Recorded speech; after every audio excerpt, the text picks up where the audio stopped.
আজ বিকেলে জাতীয় স্টেডিয়াম ঢাকায় বাংলাদেশের সরকারের উপদেষ্টাবৃন্দ এবং কূটনৈতিকদের মধ্যে একটি প্রীতি ফুটবল ম্যাচ অনুষ্ঠিত হয়। ন্যাশনাল স্পোর্টস কাউন্সিলের আয়োজনে কূটনৈতিকদের একাদশ বাংলাদেশের উপদেষ্টা একাদশকে ৩-০ গোলের ব্যবধানে পরাজিত করে। ম্যাচ শেষে আইন উপদেষ্টা ও ক্রীড়া উপদেষ্টা জানান, আমাদের নিয়মিত প্লেয়ার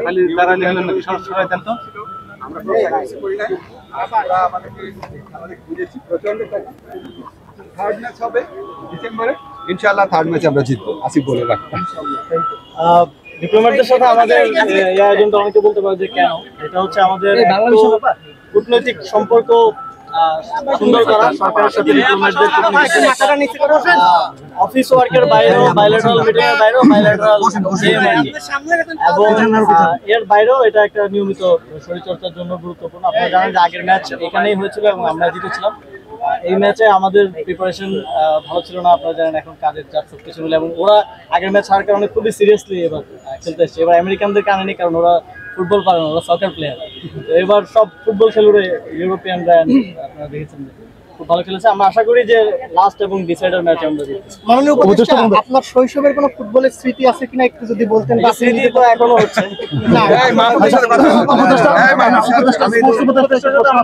সেটা হচ্ছে যে আমরা জানি যে এই ন্যাশনাল স্টেডিয়ামে আপনার এশিয়ান আর্চারি চ্যাম্পিয়নশিপ হওয়ার কথা, একই সাথে হচ্ছে আপনার আফগানিস্তানের এটা ভেন্যু হিসেবে এখানে আমাদের সুযোগ দেওয়া হয়েছে। তো একই সাথে দুইটা টাইমিং ক্ল্যাশ হয়ে গেছে। তো সেই ক্ষেত্রে আপনাদের চ্যাম্পিয়নশিপটা আমরা আর্মি স্টেডিয়াম অথবা কমলাপুর স্টেডিয়ামে করার পরিকল্পনা করছি, কারণ এখানে আমাদের একই সাথে সেই সময়েই ভারতের সাথে ম্যাচ আছে এবং কানাডার সাথে ফুটবল ম্যাচ আছে। তো সেগুলো আমরা এই স্টেডিয়াম করবো। আর্চারিটা আমরা অন্য কোনো ভেন্যুতে। মাননীয় উপদেষ্টা, আর্চারির ভেন্যুটা সাধারণত আন্তর্জাতিকভাবে ওয়ার্ল্ড ওয়াইড যেটা হয়ে থাকে যে কোনো একটা শহরের বড় কোনো স্থাপনায় হয়ে থাকে, সেই জায়গায় আমরা যতটুকু জানি আর্চারি ফেডারেশন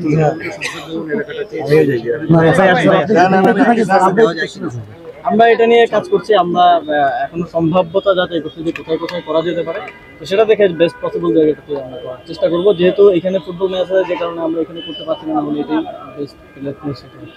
মাননীয় উপদেষ্টা, বাফুফের যে কমিটি তার 1 বছর পূর্ণ হয়ে গেছে, গত 1 বছরে কোন কোন কাজগুলো আপনার চোখে লেগেছে এবং কি কি অপূর্ণতা থেকে গেছে যেটা আপনি যদি ওই জায়গায় থাকতেন সেটা আসলে করতেন? আসলে ফুটবল যেই পর্যায়ে ছিল সেখান থেকে 1 বছরে খুব বেশি যাচাই করার আসলে সুযোগ নেই। তারপরও 1 বছর আগে আমরা কোথায় ছিলাম, 1 বছর পরে কোথায় আছি, এটা যদি আপনারা একটু রিভিউ করেন তাহলে বুঝতে পারবেন। আমি মনে করি যে বাফুফে এবং যুব ক্রীড়া মন্ত্রণালয়ের সমন্বয়ের মাধ্যমে ফুটবলে আমরা 90s-এর যে ক্রেজ, আর্লি এই সেঞ্চুরির যে আর্লি টাইমের যে ক্রেজ, সেটা আমরা ফিরিয়ে আনতে সক্ষম হয়েছি। এখন গ্যালারি ভর্তি মানুষ থাকে এবং বাইরেও থাকে, ঢুকতে পারে না এরকম অবস্থা ফুটবলে আমরা আনতে পেরেছি। এই দর্শকদের ভালোবাসাটা আমরা ফিরিয়ে আনতে পেরেছি এবং অবশ্যই খেলাও অনেক উন্নতি হয়েছে বাংলাদেশে। এই একদম উইং থেকে ক্রস, এটা আমরা দেখি নাই আমাদের শৈশবের পরে। তো আবার নতুন করে দেখতে পাচ্ছি আমাদের খেলার উন্নয়ন হয়েছে। তবে সাফল্য আসতে এটা সময়ের প্রয়োজন। আপনারা জানেন যে পৃথিবীর যে দেশগুলো এখন ভালো খেলে তারা 10 বছর, 15 বছর, 20 বছর ধরে তাদের ইনফ্রাস্ট্রাকচার ডেভেলপ করছে, তাদের অ্যাডভান্স লেভেল ট্রেনিং দিচ্ছে প্লেয়ারদের, তাদের ওই লেভেলের ইনভেস্টমেন্ট আছে। তো এই সব কিছু না হলে টোটাল ইকোসিস্টেমটা তো ভালো করা রাতারাতি সম্ভব না। তবে 1 বছরে যতটুকু বাফুফে করতে পেরেছে আমি মনে করি এটা তাদের সফল। মাননীয় উপদেষ্টা, আরেকটি বিষয় হচ্ছে আর্চারি নিয়ে একটু বলবো। সেটা হচ্ছে আর্চারি এই যে ভেন্যু এখানে হওয়ার কথা, সেটা 1 বছর আগে বলা হয়েছিল এবং এখানে 25টা দেশ আসতেছে। মানে এই আর্চারি টুর্নামেন্টের এখানে 25টা, বাংলাদেশের বুকে এত বড় টুর্নামেন্ট এটাই বলা যায় প্রথম। এর আগেও হয়েছে কিন্তু এতগুলো দেশ আসেনি। তো এই বড় টুর্নামেন্ট আসলে ন্যাশনাল স্টেডিয়াম বাদে যদি আর্মি স্টেডিয়াম কিংবা অন্য কোথাও যায়, সেক্ষেত্রে এটা আসলে কতটুকু আসলে মানে যুক্তিযুক্ত বা ভালো হবে আসলে। আরেকটা বিষয় হলো ওই টঙ্গীতে তো আর্চারি নিজস্ব স্টেডিয়ামও আছে। টঙ্গীতে যেটা আছে সেটা খুবই ছোট জায়গা, আপনারা জানেন সেখানে একটা এরকম টুর্নামেন্ট আয়োজন করার মতো জায়গা না।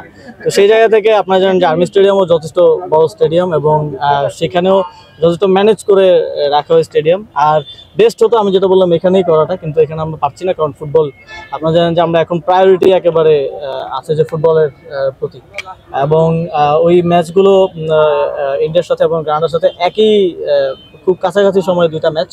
তো সেই কারণে আমরা দুঃখজনকভাবে পারছি না এখানে করতে, বাট আমরা সুইটেবল এবং বেস্ট পসিবল প্লেসেই আয়োজন করবো। ঠিক আছে, thank you. Spanish ambassador Gabriel সিস্টোয়া বলেন, organizer of this match, because well, a few months ago we played a match again, and I want to really thank them for organizing these sort of matches because well, this is a good tool to enlarge the relations between all the diplomats who are here and the advisors and other players. No? Then, in my opinion, it's a very good initiative. And well, as I said to some advisors a few minutes ago, we should play again more often. But our question is, Spain is a powerhouse of world football.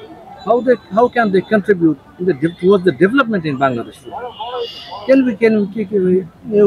you make a link, or can this initiative can make a link to this regarding the development of the country's football? Well, it's true. We should reflect about how to increase the current cooperation in many fields, and one is not only in culture but mainly in sports. I think there is something we should reflect together.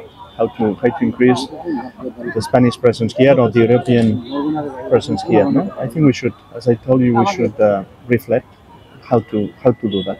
Huh? Thank you so much. Okay, Thank you very much.